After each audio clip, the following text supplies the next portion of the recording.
শ্রী পরমাত্মনে নমঃ। যথার্থ গীতা, শ্রীমদ্ ভগবত গীতা, অথ সপ্তদশ অধ্যায়। ষোড়শ অধ্যায়ের শেষে যোগেশ্বর শ্রীকৃষ্ণ স্পষ্ট বলেছিলেন যে কাম, ক্রোধ ও লোভ ত্যাগ করলেই কর্ম শুরু হয়, যা আমি বারংবার বলেছি। নিয়ত কর্মের আচরণ না করলে সুখ, সিদ্ধি বা পরম গতি কিছুই লাভ হয় না। সেই জন্য এখন তোমার কর্তব্য ও অকর্তব্যের নির্ধারণ করা আবশ্যক। কি করা উচিত, কি নয়, এ সম্বন্ধে শাস্ত্রই প্রমাণ, অন্য কোনো শাস্ত্র নয়। পরন্তু ইতি গুহ্যতমম শাস্ত্রমেদম, শাস্ত্র স্বয়ং গীতা। অন্য শাস্ত্রও আছে, কিন্তু এখানে এই শাস্ত্রেরই অধ্যয়ন করুন। অন্য শাস্ত্র খোঁজবার দরকার নেই। অন্য কোথাও এই ক্রমবদ্ধতা পাওয়া যাবে না, সেজন্য ভ্রান্ত হতে পারেন। এই প্রসঙ্গে অর্জুন জিজ্ঞাসা করলেন যে, ভগবান, যে ব্যক্তিগণ শাস্ত্রবিধি পরিত্যাগ করে পরিপূর্ণ শ্রদ্ধার সঙ্গে যুক্ত হয়ে ইয়াজন্তে অর্থাৎ যজ্ঞ করেন, তাদের কিরূপ গতি হয়? তাদের সেই নিষ্ঠা সাত্ত্বিক, রাজসিক অথবা তামসিক।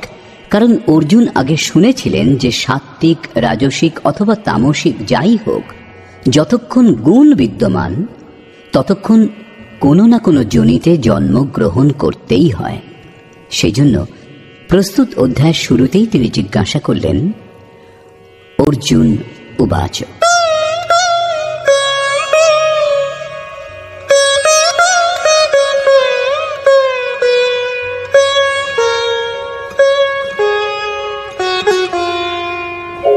ये शास्त्रविधिमुत्सृज्य यजन्ते श्रद्धयान्विताः तेषां निष्ठा तु का कृष्ण सत्त्वमाहो रजस्तमः। হে কৃষ্ণ, যারা শাস্ত্রীয় বিধি পরিত্যাগ করে শ্রদ্ধাপূর্বক পূজা করেন, তাদের গতি কি হয়? তাদের সেই নিষ্ঠা সাত্ত্বিক, রাজসিক নাকি তামসিক? দেবতা, যক্ষ, ভূত সকলেই যজ্ঞের অন্তর্ভুক্ত। শ্রী ভগবান উবাচ,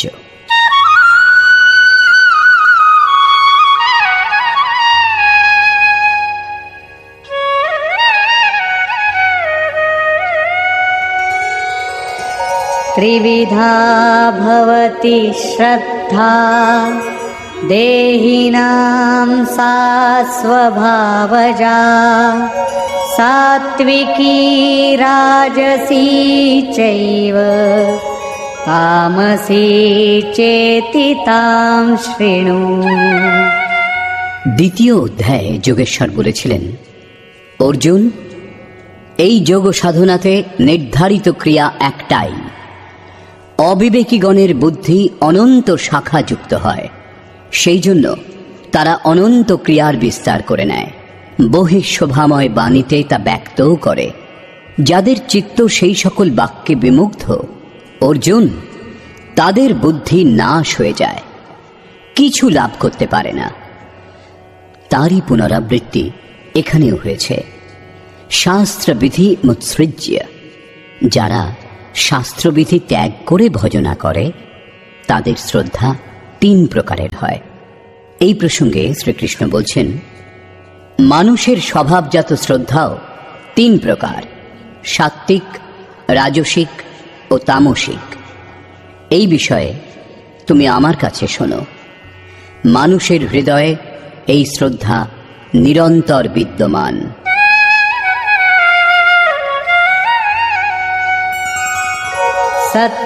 सत्त्वानुरूपा सर्वस्य श्रद्धा भवति भारत श्रद्धामयोऽयं पुरुषो यो यच्छ्रद्धः स एव सः।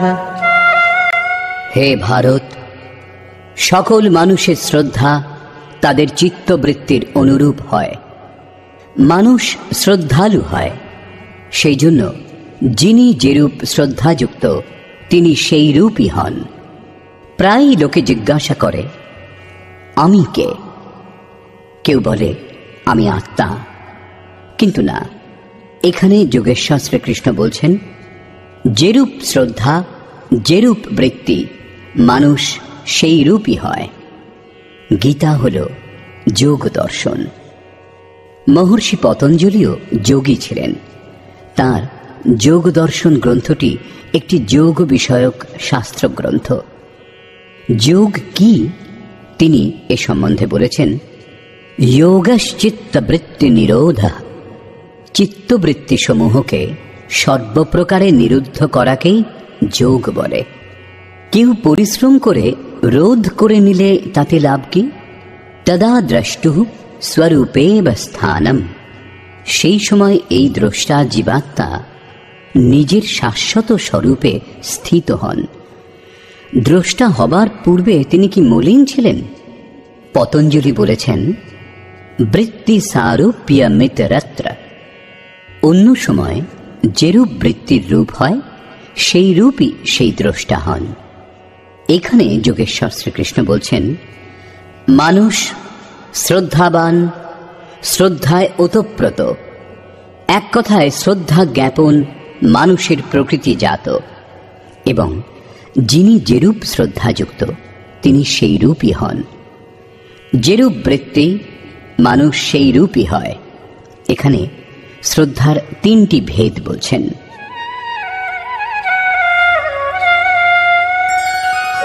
यजन्ते सात्विका देवान् यक्षरक्षांसि राजसाः प्रेतान् भूतगणांश्चान्ये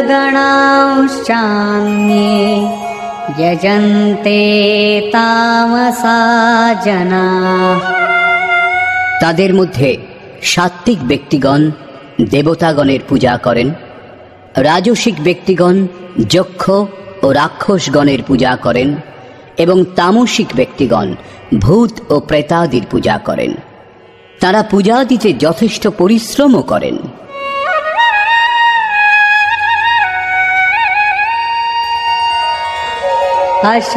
अशास्त्रविहितं घोरं तप्यन्ते ये तपो जनाः दम्भाहङ्कारसंयुक्ताः कामरागबलान्विताः।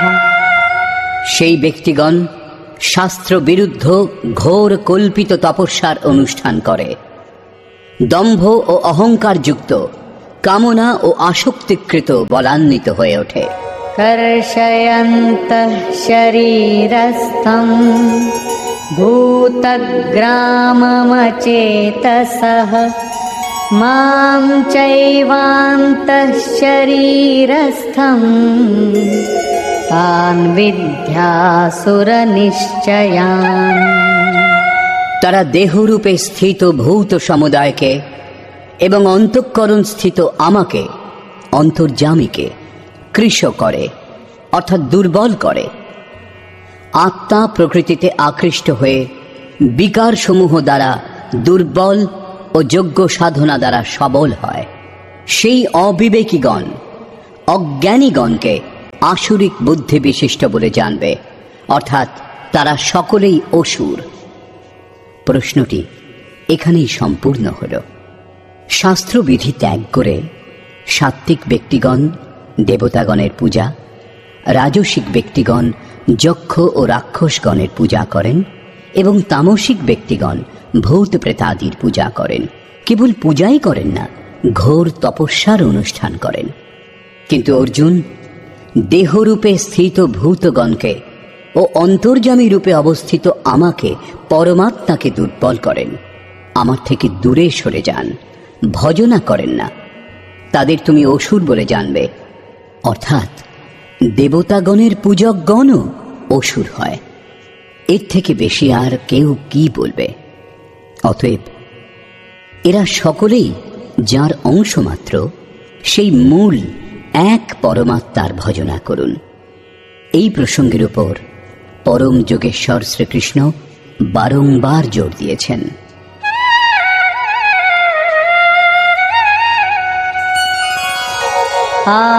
আহারস্ত্বপি সর্বস্য ত্রিবিধো ভবতি প্রিয়ঃ যজ্ঞস্তপস্তথা দানম তেষাং ভেদমিমং শৃণু। অর্জুন, যেরূপ শ্রদ্ধা 3 প্রকার হয়, সেইরূপ পূর্বোক্ত 3 প্রকার লোকের আহারও সত্তাদি গুণভেদে 3 প্রকার প্রিয় হয়, এবং সেইরূপ যজ্ঞ, দান ও তপস্যা 3 প্রকার হয়। এদের প্রভেদ তুমি শ্রবণ করো। প্রথমে প্রস্তুত আহার। আয়ুঃ সত্ত্ববলারোগ্য সুখ প্রীতি বিবর্ধনাঃ রস্যাঃ স্নিগ্ধাঃ স্থিরা হৃদ্যাঃ আহারাঃ সাত্বিক প্রিয়াঃ। যে সকল আহার আয়ু, বুদ্ধি, বল, আরোগ্য, সুখ ও প্রীতি বৃদ্ধি করে এবং সরস, স্নিগ্ধ, পুষ্টিকর এবং মনোরম, সেইগুলি সাত্ত্বিক ব্যক্তিগণের প্রিয় হয়। যোগেশ্বর শ্রীকৃষ্ণের অনুসারে মনোরম, বল, আরোগ্য, বুদ্ধি এবং আয়ুবর্ধক আহার সাত্ত্বিক। সাত্ত্বিক আহার সাত্ত্বিক ব্যক্তিগণের প্রিয় হয়। এর থেকে স্পষ্ট হয় যে কোনো খাদ্য পদার্থই সাত্ত্বিক, রাজসিক অথবা তামসিক নয়। গ্রহণ কিভাবে করা হয় সেই অনুসারে সাত্ত্বিক, রাজসিক অথবা তামসিক হয়। দুধ সাত্ত্বিক নয়, পেঁয়াজ রাজসিক নয় এবং রসুনও তামসিক নয়। বল, বুদ্ধি, আরোগ্য এবং মনোরম খাদ্যের প্রসঙ্গে বলা ভালো, গোটা বিশ্বে নিজ নিজ প্রকৃতি, বাতাবরণ ও পরিস্থিতির অনুকূল বিবিধ খাদ্য সামগ্রী মানুষের প্রিয় হয়। যেমন বাঙালি ও মাদ্রাজের লোকেদের ভাত প্রিয় এবং পাঞ্জাবিরা রুটি পছন্দ করে। একদিকে আরববাসীরা দুম্বা, চীনারা ব্যাং, অন্যদিকে খুব শীতল প্রদেশে মাংস ছাড়া জীবন চলে না। রুশ ও মঙ্গোলিয়ার আদিবাসীগণ খাদ্যে ঘোড়ার প্রয়োগ করে। ইউরোপবাসীগণ গরু ও শূকর দুইই খায়। তবুও বিদ্যা, বুদ্ধি, বিকাশ এবং উন্নতিতে আমেরিকা ও ইউরোপবাসীগণ প্রথম শ্রেণীর বলে গণ্য হচ্ছে। গীতাশাস্ত্রের অনুসারে সরস, স্নিগ্ধ এবং পুষ্টিকর ভোজ্য পদার্থ সাত্ত্বিক হয়। দীর্ঘ আয়ু, অনুকূল, বল, বুদ্ধিবর্ধক, আরোগ্যবর্ধক পদার্থ সাত্ত্বিক হয়। যে ভোজ্য পদার্থে চিত্ত তৃপ্ত হয় সেই খাদ্যকে সাত্ত্বিক বলা হয়। অতএব কোনো খাদ্য পদার্থ কম বেশি করার প্রয়োজন নেই। পরিস্থিতি, পরিবেশ এবং দেশকালের অনুসারে যে খাদ্যবস্তু প্রিয় এবং জীবনে শক্তি প্রদান করে সেই খাদ্যবস্তুই সাত্ত্বিক। যারা ঘর পরিবার ত্যাগ করে কেবল ঈশ্বরের আরাধনাতে লিপ্ত, সন্ন্যাস আশ্রমে আছেন, তাদের জন্য মাংস, মদিরা ত্যায্য। কারণ অনুভবে দেখা গেছে যে এই সকল পদার্থ আধ্যাত্মিক মার্গের বিপরীত মনোভাব উৎপন্ন করতে সাহায্য করে। অতএব এই সমস্ত ব্যবহার করলে সাধন পথ থেকে ভ্রষ্ট হওয়ার সম্ভাবনা বেশি থাকে। যারা নির্জনে বাস করেন, বৈরাগ্য কামনা করেন, তাদের জন্য যোগেশ্বর শ্রীকৃষ্ণ ৬ষ্ঠ অধ্যায়ে এক খাদ্য তালিকা প্রস্তুত করেছেন। যুক্তাহার বিহারস্য। এটি মনে রেখে আচরণ করা উচিত। কট্বম ললবণাত্युष्ण तीक्ष्ण रूक्ष विदाहिनः आहारा राजसस्य सर्वश्रेष्ठा दुःखशोकामयप्रदाः। যে সকল আহার দুঃখ, চিন্তা এবং রোগ সৃষ্টি করে এবং তিক্ত, অম্ল, অতি লবণাক্ত, অতি উষ্ণ, তীক্ষ্ণ, শুষ্ক এবং প্রদাহকর, সেইগুলি রাজসিকগণের প্রিয় হয়।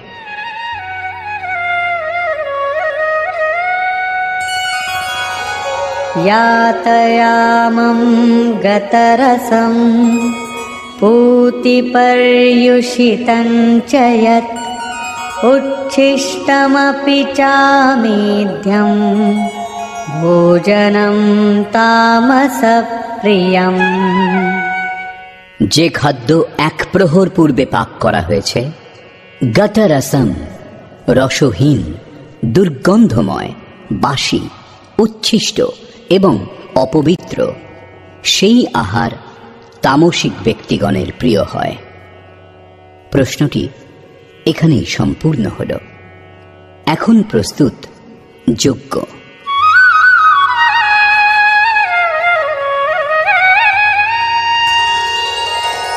अफलाकाङ्क्षिभिर्यज्ञो विधिदृष्टो य ईज्यते यष्टव्यमेवेति मनः समाधाय स सात्विकः।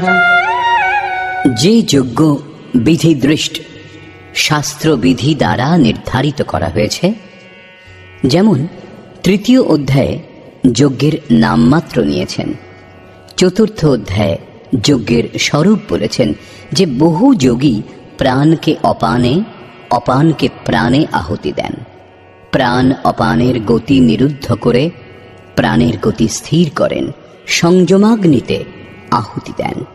এইভাবে যজ্ঞের 14টি সোপান সম্বন্ধে বলেছেন, যেগুলি ব্রহ্মকে লাভ করার একটাই ক্রিয়ার উঁচু নিচু অবস্থা বিশেষ। সংক্ষেপে যজ্ঞ চিন্তন বিশেষের প্রক্রিয়ার বর্ণনা, যার পরিণাম স্বরূপ সনাতন ব্রহ্মে স্থিতি লাভ। এই শাস্ত্রে যার বিধান দেওয়া হয়েছে, সেই শাস্ত্রবিধানের ওপর পুনরায় জোর দিলেন। অর্জুন, শাস্ত্রবিধি দ্বারা নির্ধারিত, যার আচরণ কর্তব্য এবং যা মনকে নিরুদ্ধ করে, যার আচরণ ফলাকাঙ্ক্ষা শূন্য পুরুষগণ করেন, সেই যজ্ঞ সাত্ত্বিক।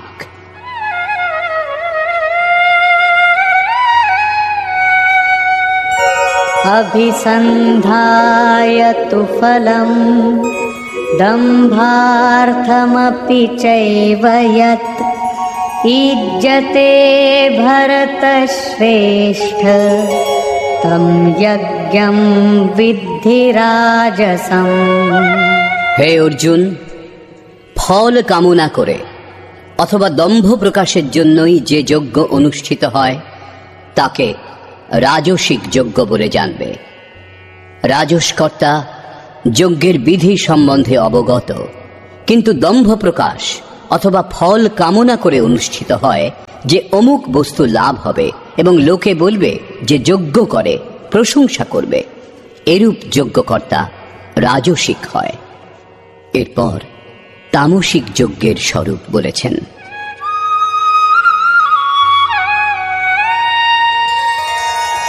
विधिहीनमसृष्टान्नं मन्त्रहीनमदक्षिणं श्रद्धाविरहितं यज्ञं तामसं परिचक्षते।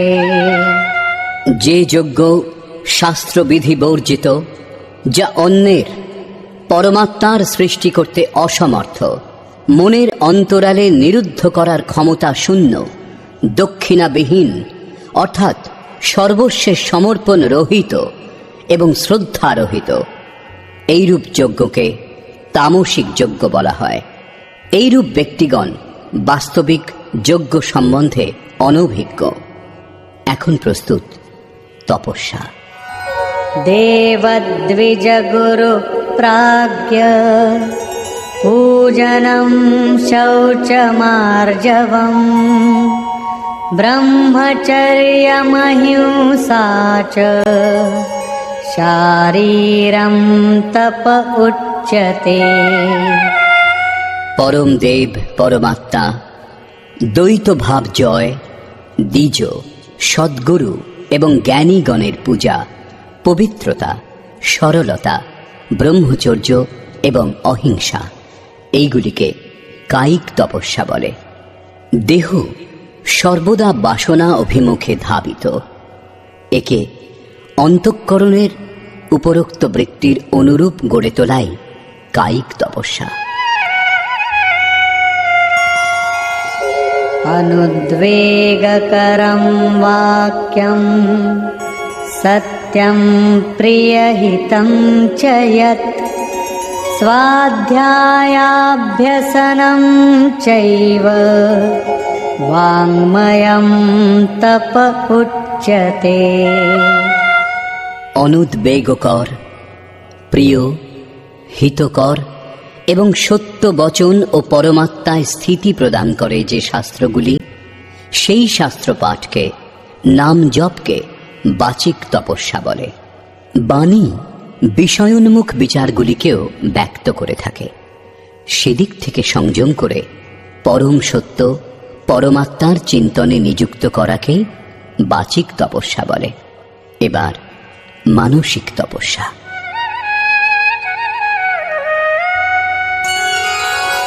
मनः प्रसादः सौम्यत्वं मौनमात्मविनिग्रहः भावसंशुद्धिरित्येतत् तपो मानसमुच्यते। মনের প্রসন্নতা, সৌম্য ভাব, মৌন অর্থাৎ ইষ্টের অতিরিক্ত অন্য কোনো বিষয়ের স্মরণও যেন না আসে, মনের নিরোধ, অন্তঃকরণের পবিত্রতা, এই সকলকে মানসিক তপস্যা বলা হয়।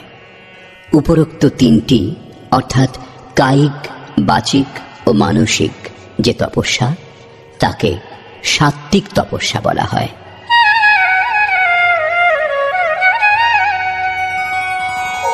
श्रद्धया परया तप्तं तपस्तत्त्रिविधं नरैः अफलाकाङ्क्षिभिर्युक्तैः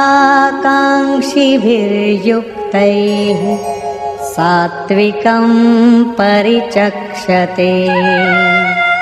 ফলাকাঙ্ক্ষাবিহীন অর্থাৎ নিষ্কাম কর্মে প্রবৃত্ত ব্যক্তিগণ পরম শ্রদ্ধা সহকারে কায়িক, বাচিক ও মানসিক যে তপস্যা করেন, তাকে সাত্ত্বিক তপস্যা বলে। এখন প্রস্তুত রাজসিক তপস্যা।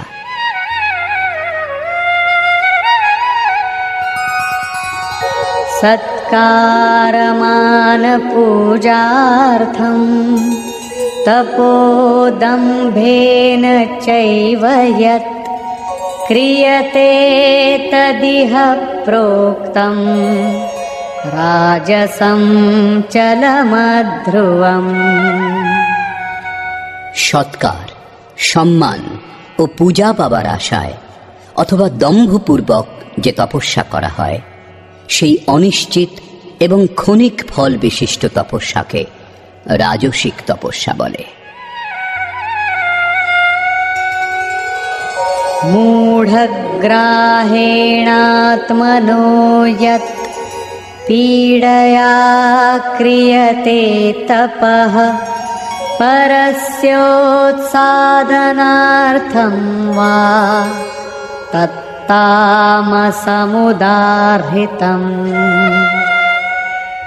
যে তপস্যা মূর্খতাপূর্বক বিবেচনা না করে মন, বাণী ও দেহকে কষ্ট দিয়ে অথবা অপরের অনিষ্টের জন্য করা হয়, তাকে তামসিক তপস্যা বলে।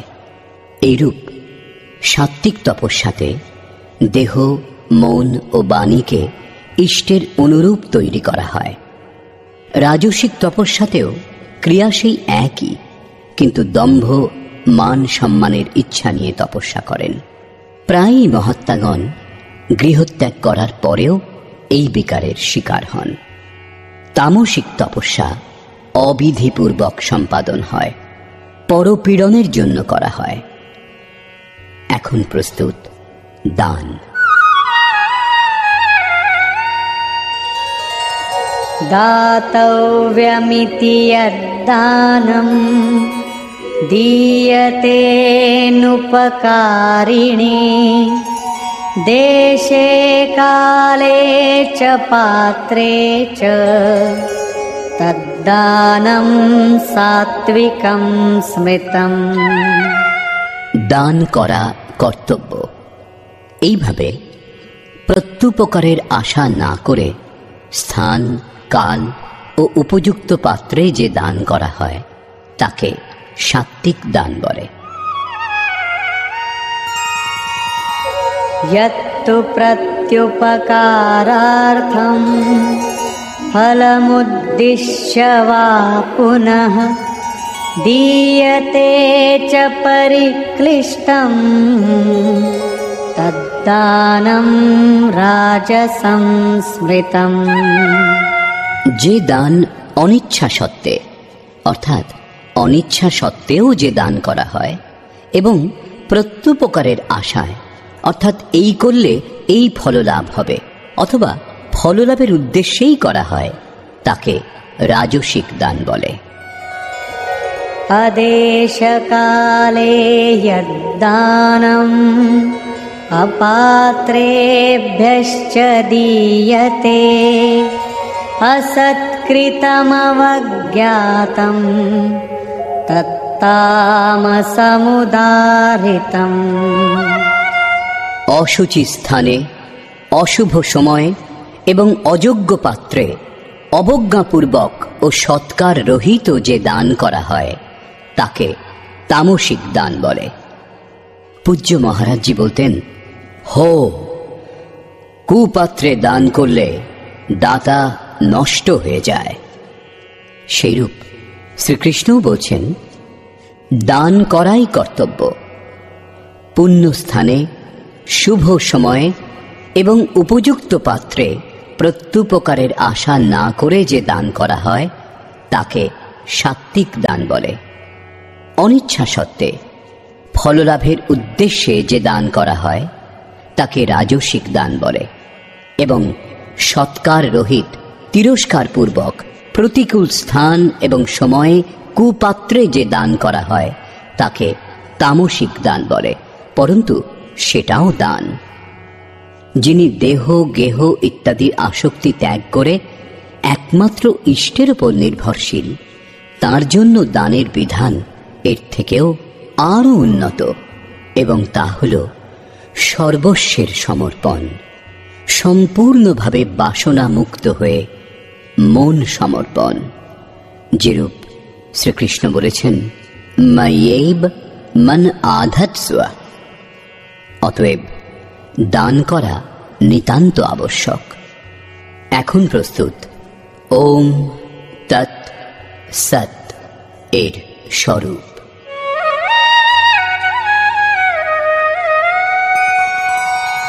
ॐ तत्सदिति निर्देशो ब्रह्मणः त्रिविधः स्मृतः ब्राह्मणास्तेन वेदाश्च यज्ञाश्च विहिताः पुरा।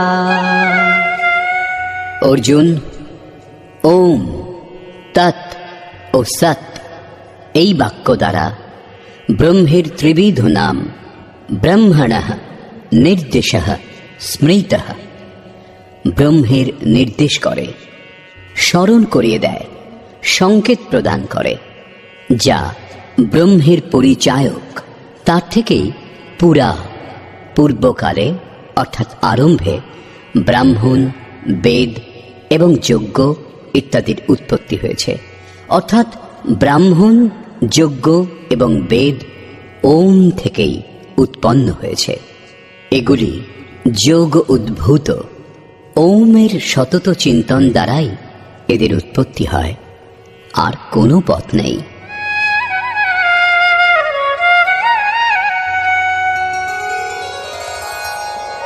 तस्मादोमित्युदाहृत्य यज्ञदानतपः क्रियाः प्रवर्तन्ते विधानोक्ता सततं ব্রহ্মবাদিনাম। এই জন্য ওম এই ব্রহ্মবাচক প্রথম শব্দ উচ্চারণ করে পুরুষগণ শাস্ত্রবিধান অনুযায়ী যজ্ঞ, দান, তপস্যাদি কর্ম অনুষ্ঠান করেন, যার ফলে সেই ব্রহ্মের স্মরণ হয়ে আসে। এখন তৎ শব্দের প্রয়োগ বলছেন।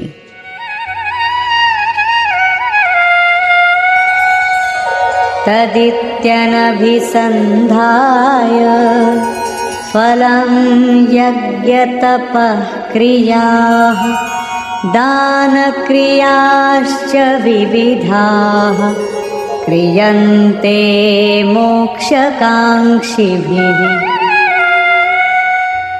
তৎ অর্থাৎ সেই পরমাত্মাই সর্বত্র ব্যাপ্ত। এইভাবে তৎ ব্রহ্মবাচক এই দ্বিতীয় শব্দ উচ্চারণ পূর্বক মুমুক্ষু ব্যক্তিগণ ফলাকাঙ্ক্ষা না করে শাস্ত্র দ্বারা নির্দিষ্ট নানা প্রকার যজ্ঞ, তপ, দান ইত্যাদি কর্মের অনুষ্ঠান করেন।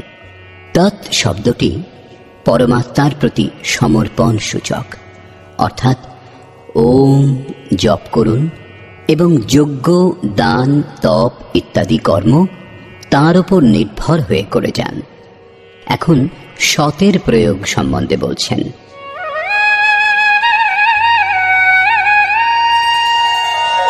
সদ্ভাবে সাধুভাবে চ সদিত্যেতৎ প্রয়ুজ্যতে প্রশস্তে কর্মণি তথা সচ্ছব্দঃ পার্থয়ুজ্যতে।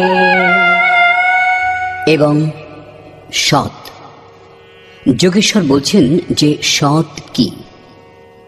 গীতা শাস্ত্রের শুরুতেই অর্জুন বলেছিলেন কুলধর্মই শাশ্বত সত্য।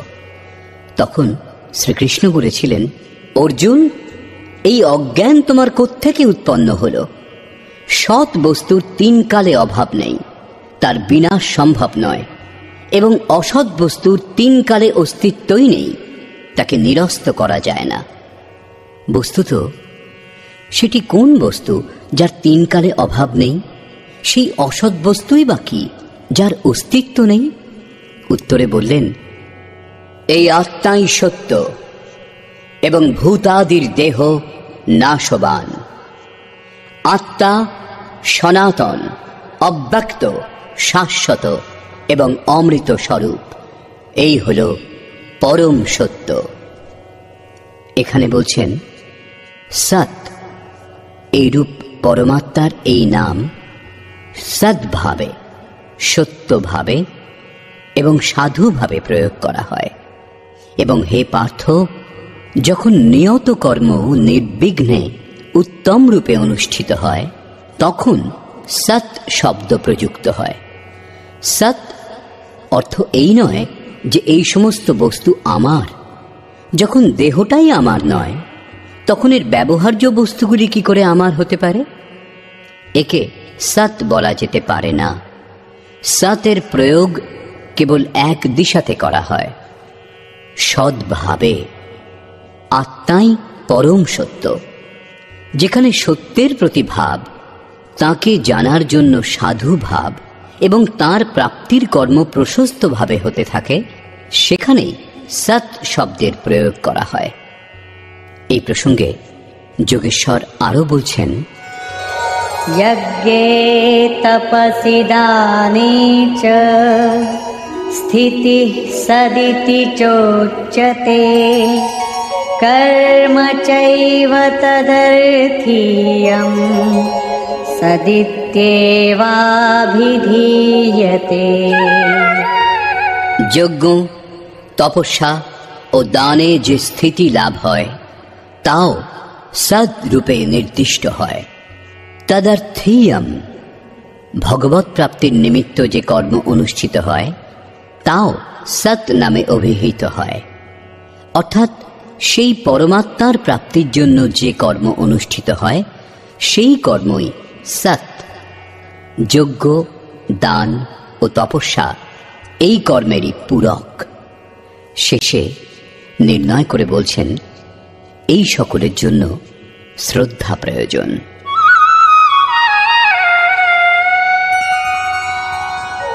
अश्रद्धया हुतं दत्तं तपस्तप्तं कृतं च यत् असदित्युच्यते पार्थ न च तत्प्रेत्य नो इह। হে পার্থ, শ্রদ্ধা শূন্য হয়ে যে যজ্ঞ, যে দান, যে তপস্যা অনুষ্ঠিত হয় এবং যা কিছু করা হয় তা অসৎ। এই সকল যজ্ঞাদি ইহলোকে এবং পরলোকে নিষ্ফল হয়। অতএব সমর্পণের সঙ্গে শ্রদ্ধা নিতান্ত আবশ্যক। নিষ্কর্ষ। অধ্যায়ের শুরুতেই অর্জুন প্রশ্ন করেছিলেন, ভগবান, যারা শাস্ত্রবিধি ত্যাগ করে এবং শ্রদ্ধাযুক্ত হয়ে যজ্ঞ করে, অর্থাৎ লোকে ভূত ভবানী অন্যান্যের পূজা করতেই থাকে, তাদের শ্রদ্ধা কিরূপ? সাত্ত্বিক, রাজসিক না তামসিক? এই প্রসঙ্গে যোগেশ্বর শ্রীকৃষ্ণ বললেন, অর্জুন, এই পুরুষ শ্রদ্ধাবান, তার শ্রদ্ধা কোথাও না কোথাও অবশ্যই স্থির আছে। শ্রদ্ধা যেরূপ, পুরুষ সেই রূপ হয়। বৃত্তির অনুরূপ পুরুষ হয়। তাদের সেই শ্রদ্ধা সাত্ত্বিক, রাজসিক ও তামসিক এই তিন প্রকার হয়। সাত্ত্বিক পুরুষগণ দেবতাগণের পূজা করেন। রাজসিক ব্যক্তিগণ যক্ষ, যিনি যশ শৌর্য প্রদান করবেন, রাক্ষস, যে ক্রূর কর্মা ও সম্পন্ন, এদের পূজা করেন। এবং তামসিক ব্যক্তিগণ ভূত প্রেতাদির পূজা করেন। শাস্ত্র বিরুদ্ধ এইরূপ পূজা দ্বারা এই তিন প্রকার শ্রদ্ধালুগণ দেহস্থ ইন্দ্রিয় সমূহকে এবং হৃদয় দেশে অবস্থিত আমাকে অর্থাৎ অন্তর্যামীকে কৃশ করে, পূজা করে না। তাদের অসুর বলে জানবে, অর্থাৎ ভূত প্রেত, যক্ষ, রাক্ষস এবং দেবতাগণের পূজকগণ অসুর। শ্রীকৃষ্ণ এখানে দেবতা প্রসঙ্গ তৃতীয়বার তুলেছেন। প্রথমে 7ম অধ্যায়ে তিনি বলেছিলেন যে অর্জুন, কামনা দ্বারা যাদের জ্ঞান অপহৃত সেই মূঢ়গণ অন্য দেবতাগণের পূজা করে। দ্বিতীয়বার 9ম অধ্যায়ে সেই প্রশ্ন সম্বন্ধেই পুনরায় বললেন, যারা অন্য দেবগণের পূজা করে তারা আমাকেই পূজা করে, কিন্তু তাদের সেই পূজা অবিধিপূর্বক অর্থাৎ শাস্ত্র বিরুদ্ধ, অতএব তা নষ্ট হয়। এখানে 7ম অধ্যায় বলেছেন তারা আসুরিক বুদ্ধি বিশিষ্ট। শ্রীকৃষ্ণ একমাত্র পরমাত্মার পূজার বিধান দিয়েছেন। এরপর যোগেশ্বর শ্রীকৃষ্ণ 4টি প্রশ্ন তুলেছেন: আহার, যজ্ঞ, তপস্যা ও দান। আহার 3 প্রকারের হয়। সাত্ত্বিক পুরুষের আরোগ্য প্রদানকারী, মনোহর, স্নিগ্ধ আহার প্রিয় হয়। রাজসিক পুরুষের তিক্ত, অম্ল, অতি লবণাক্ত, উষ্ণ, মুখরোচক, মশলাযুক্ত রোগবর্ধক আহার প্রিয় হয়। উচ্ছিষ্ট, বাসি ও অপবিত্র আহার তামসিক ব্যক্তিগণের প্রিয় হয়। শাস্ত্রবিধি দ্বারা নির্দিষ্ট যজ্ঞ, যা আরাধনার অন্তঃক্রিয়াসমূহ, যা মনকে নিরুদ্ধ করে, ফলাকাঙ্ক্ষাবিহীন সেই যজ্ঞ সাত্ত্বিক। ফল কামনা করে দম্ভ প্রকাশের জন্য যে যজ্ঞ অনুষ্ঠিত হয় তাকে রাজসিক যজ্ঞ বলা হয়, এবং শাস্ত্রবিধি বর্জিত মন্ত্র, দান ও শ্রদ্ধারহিত যজ্ঞকে তামসিক যজ্ঞ বলা হয়। পরমদেব পরমাত্মাতে স্থিতি প্রদান করতে যিনি সক্ষম, সেই প্রাজ্ঞ সদ্গুরুর সেবা অর্চনা এবং অন্তঃকরণ থেকে অহিংসা, ব্রহ্মচর্য এবং পবিত্রতার অনুরূপ দেহ গড়ে তোলাই শারীরিক তপস্যা। সত্য, প্রিয় ও হিতকর বাক্যকে বাচিক তপস্যা বলে। এবং মনকে কর্মে প্রবৃত্ত রাখা, মনকে বিষয় চিন্তন থেকে মুক্ত রেখে নিরন্তর ইষ্টের স্মরণ, এই সকলকে মানসিক তপস্যা বলে। মন, বাণী ও দেহ তিনটি এক করে তপস্যাতে নিযুক্ত করাই সাত্ত্বিক তপস্যা। রাজসিক তপস্যাতে কামনা করে সেই কর্মই অনুষ্ঠিত হয়। শাস্ত্রবিধি রহিত স্বেচ্ছাচারযুক্ত আচরণকে তামসিক তপস্যা বলা হয়। কর্তব্য মনে করে দেশ, কাল ও পাত্রের বিচার করে শ্রদ্ধাপূর্বক যে দান করা হয় তা সাত্ত্বিক দান। ফললাভের উদ্দেশ্যে অনিচ্ছা সত্ত্বেও যে দান করা হয় তা রাজসিক দান। এবং তিরস্কার করে কুপাত্রকে যে দান করা হয় তা তামসিক দান। ওম তৎ সৎ এর স্বরূপ বলবার পর যোগেশ্বর শ্রীকৃষ্ণ বললেন, এই নাম পরমাত্মার স্মৃতি প্রদান করে। শাস্ত্রবিধি দ্বারা নির্ধারিত তপস্যা, দান এবং যজ্ঞ শুরু করার সময় ওমের প্রয়োগ হয়। যখন সাধনা সম্পূর্ণ হয় তখনই শান্ত হয়। তৎ মানে পরমাত্মা, তাঁর প্রতি সমর্পণের ভাব থাকলেই সেই কর্ম অনুষ্ঠিত হয়। এবং যখন নিরন্তর কর্ম হতে থাকে তখন সতের প্রয়োগ করা হয়। ভজনই সৎ। এর প্রতি ভাব ও সাধুভাব, এর মধ্যেই সতের প্রয়োগ করা হয়। পরমাত্মার প্রাপ্তির জন্য কর্ম, যজ্ঞ, দান ও তপস্যার পরিণামেও সতের প্রয়োগ করা হয়। এবং যে কর্ম পরমাত্মাতে স্থিতি প্রদান করে সেই কর্ম নিশ্চয়ই সৎ, কিন্তু এতে শ্রদ্ধা নিতান্ত আবশ্যক। শ্রদ্ধাশূন্য হয়ে যে দান, যে কর্ম, যে তপস্যা অনুষ্ঠিত হয় তা ইহলোকে এবং পরলোকেও নিষ্ফল হয়। সম্পূর্ণ অধ্যায়ে শ্রদ্ধার ওপর আলোকপাত করা হয়েছে এবং শেষে ওম, তৎ এবং সৎ এর বিশদ ব্যাখ্যা প্রস্তুত করা হয়েছে, যার উল্লেখ প্রথমবার করা হয়েছে। অতএব